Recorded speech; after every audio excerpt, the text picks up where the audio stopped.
Martin should first of all make mention, you don't normally come to school in your Adidas top, but there's a very good reason for it, isn't there is good reason. It's Mufti Day today for the students, and we always say to the staff, if the students are wearing them, then we come in something a bit more comfortable. But there's an important point behind it, as there always is. Raising money for charity is a big part of what we do. I think that kind of community conscience, if you like, that we have as a school, I think is really strong. So today's money, so the students pay to come in their normal clothes. That money today is going for two local causes. One is, I think, the premature baby unit at Derriford. The other one is a charity to support people with Crohn's and colitis. Very different charities, but crucially, these charities come from suggestions made to us by students and staff, always. So we support the big kind of set piece, children in need and things like that, but I quite like to support some of the local charities, particularly when the stories are so pertinent to some of our kids and some of our staff. And you mentioned the word pertinent there. We're not going to go into details, but these are, people suggest these from real life experiences, don't they? Yeah, so both of these have come from students and staff in school that have been personally affected, and they've said, is there any chance that we could raise some money for? So yeah, of course we can.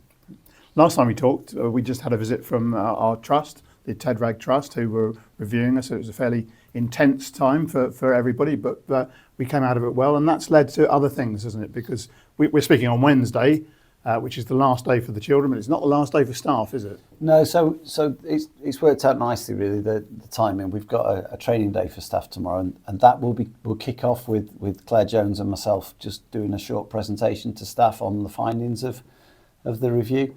And as I said at the time, we were really pleased with what they found, but they kind of confirmed, really, some of the things that we're doing. So we're going to share some of the positives, and there were loads and loads of positives. Particularly pleasing was the fact that the people coming in from the outside, if you like, although they're within our trust, couldn't help but notice the improvements we made in the classrooms. And that's where we've put our emphasis, so that's really pleasing that that's come out. So we'll be talking to the staff about that. There'll be lots of thank yous, there'll be lots of praise, but there'll always be a but, won't there? So I'll then do a little bit on the kind of next steps for us and any kind of areas for development that came out of the review that fit in with what we're trying to do anyway. Because that's important. If somebody from the outside came in and I didn't really think they'd got us or they'd hit the nail on the head, then yes, I'd take notice of it, but it wouldn't necessarily be front and centre of what we're doing next, because we're pretty clear about what we think we need to do. But when the two align, that's perfect. So a nice day tomorrow for the staff, but some serious business to kick the day off. And what you've always said, what we've always talked about, and it's worth it reiterating, the core purpose of everything we do is to help the children be the best version of themselves they can be. Yeah, it's to be the best version of themselves, and our core purpose is for our students to get the best possible results they can, because actually that is the only way that we're going to really improve their life chances. And that's where our passion comes from, that's where our drive comes from. We're as relentless as a school as we've ever been on that. I think it's one of the things where we're starting to set ourselves apart a little bit from some other schools, maybe locally, in that we have this ability, whatever's going on and whatever's thrown at us. And the last couple of weeks have been really quite tough, actually, personally. We've had some quite tricky staffing situations to deal with. But we've found a way of managing to still focus on what we think is the main thing. So the Year 11, Year 13, again, it will be part of the training day with staff tomorrow. We're in a really good place. I think we've built a really good foundation with both of the year groups, with the 10s and 12s as well, as they're starting to come up. But Easter holidays, 3 weeks after Easter, we're straight in. So now is the crucial time, and we just got to keep that focus on it as it should be. You mentioned the 11 and 13 specifically because they are the ones that are sitting their exams when they come back after Easter. So for them, it's not going to be a relaxing time. It's going to be preparation. You've prepped them for their revision work. Yeah, we're doing a lot of work with them now on how to revise and how to work and how to take control themselves so they become slightly more independent. And then we just put a bucket load of support in place for those that need it. But I hope some of the year 11s and 30s get some downtime over Easter as well. They've worked really hard for this last set of mocks.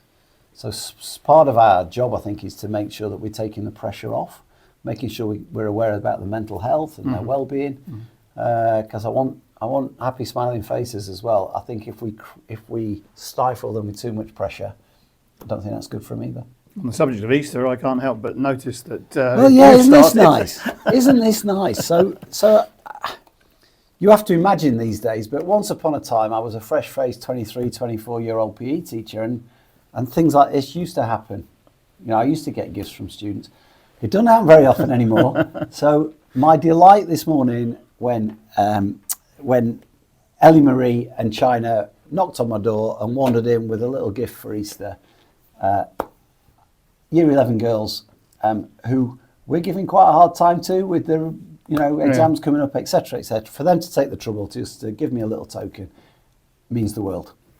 And yes, it might have already been opened for those the observant ones amongst us.